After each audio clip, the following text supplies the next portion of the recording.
Salam sejahtera untuk kita semua. Hari ini 24 Juni 2021,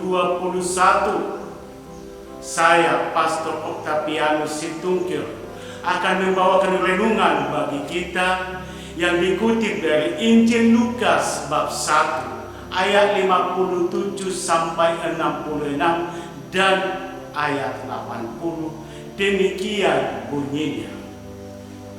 Kemudian genaplah bulannya bagi Elisabet untuk bersalin, dan ia pun melahirkan seorang anak laki-laki. Ketika tetangga-tetangganya serta sanak saudaranya mendengar bahwa Tuhan telah menunjukkan rahmat-Nya yang begitu besar kepadanya, bersukacitalah mereka bersama-sama dengan dia. Maka datanglah mereka pada hari yang ke-8 untuk menyunatkan anak itu, dan mereka hendak menamai dia Zakaria menurut nama bapaknya. Tetapi ibunya berkata, "Jangan, ia harus dinamai Yohanes." Kata mereka kepadanya, "Tidak ada di antara sanak saudaramu yang bernama demikian." Lalu mereka memberi isyarat kepada bapaknya untuk bertanya nama apa yang hendak diberikannya kepada anaknya itu. Ia meminta batu tulis, lalu menuliskan kata-kata ini, "Namanya adalah Yohanes." Dan mereka pun heran semuanya. Dan seketika itu juga terbukalah mulutnya dan terlepaslah lidahnya. Lalu ia berkata-kata dan memuji Allah. Maka ketakutanlah semua orang yang tinggal di sekitarnya, dan segala peristiwa itu menjadi buah tutur di seluruh pegunungan Judea. Dan semua orang yang mendengarnya merenungkannya dan berkata, "Menjadi apakah anak ini nanti? Sebab tangan Tuhan menyertai dia." Adapun anak itu bertambah besar dan makin kuat rohnya, dan ia tinggal di padang gurun sampai kepada hari ia harus menampakkan diri kepada Israel. Demikianlah Injil Tuhan. Saudara-saudari, judul renungan kita hari ini, Yohanes Pembaptis, Nabi Perintis Jalan Tuhan.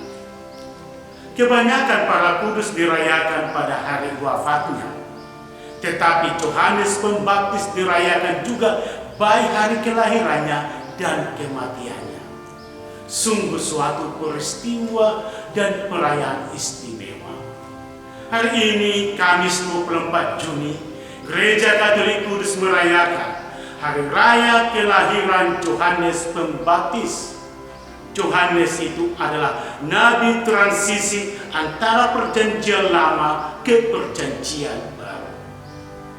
Kejadian seputar kelahiran Yohanes ditandai dengan keajaiban dan keheranan, mulai sejak dikandung Elisabet ibunya yang sudah lanjut umur, penyucian dan pemberian nama, pemulihan Zakaria ayahnya menjadi dapat berbicara lagi. Elisabet dan Zakaria dikaruniai anak dalam penantian yang sangat lama dan sudah dalam usia tua, dan Elisabet dikatakan mantu. Maka peristiwa kelahiran itu sungguh peristiwa sukacita bagi semua sanak keluarga, tidak terkecuali dengan para tetangga.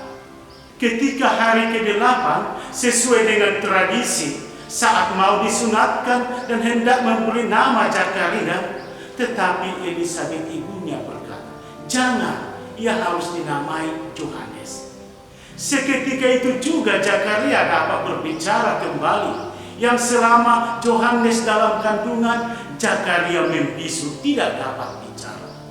Sungguh suatu keheranan, sehingga orang berkata, "Menjadi apakah anak ini nanti? Sebab tangan Tuhan menyertai dia." Saudara-saudari, Yohanes sebagai nabi diberi tugas mulia, yaitu mempersiapkan dunia akan kedatangan Mesias. Dia berseru-seru agar umat manusia bertobat sebagai persiapan batin menyambut Sang Kristus Juru Selamat. Yohanes adalah seorang nabi besar. Hal ini dikatakan Yesus sendiri. Di antara mereka yang dilahirkan oleh perempuan tidak pernah ada seorang yang lebih besar daripada Yohanes Pembaptis. Memang Yohanes komit dalam perutusannya. Hati dan pikirannya tertuju pada Mesias. Dia tidak mau mengambil kesempatan untuk kepentingan dirinya, tetapi melulu tertuju kepada Kristus. Ia harus makin besar, tetapi aku harus makin kecil. Yohanes sendiri berkata, dia yang datang kemudian daripadaku lebih berkuasa daripadaku, dan aku tidak layak melepaskan kasutnya. Dia akan membaptis kamu dengan Roh Kudus dan dengan api. Yohanes penuh dengan Roh Kudus dan mengajarkan orang banyak untuk bertobat dan membaptis di Sungai Yordan. Kesaksian hidupnya, pengajaran dan keberaniannya dalam tindakan dan perkataan profetis untuk menegakkan kebenaran menghantarnya pada kematian kemartiran. Kepalanya dipenggal di penjara oleh Herodes akibat keteguhan dan semangat kemartirannya. Belajar dari Yohanes harus dikatakan bahwa orang Kristen adalah orang yang selalu tertuju pada Tuhan. Hidup selalu disemangati oleh iman. Orang Kristen yang dibaptis adalah perintis jalan bagi Tuhan. Saudara-saudari, perintis berarti berjalan di depan untuk mengarahkan yang lain agar membuka hati kepada Tuhan. Umat Kristen harus berjalan dalam kebenaran, tidak mengenal takut walau resikonya berat. Orang Kristen bukan cari kesempatan dalam kesempitan untuk kepentingan diri. Ketaatan pada Tuhan dan mau mengabdi Tuhan adalah warisan rohani yang mahal diwariskan oleh Yohanes Pembaptis. Seperti Yohanes Pembaptis, kita pun dipanggil untuk ikut berpartisipasi dalam proyek pewartaan pertobatan untuk pembaharuan umat manusia. Salah satu cara merintis jalan kebaharuan yaitu kebenaran hadir dan mewarnai hidup setiap orang. Marilah mengamini ini dengan seluruh hati.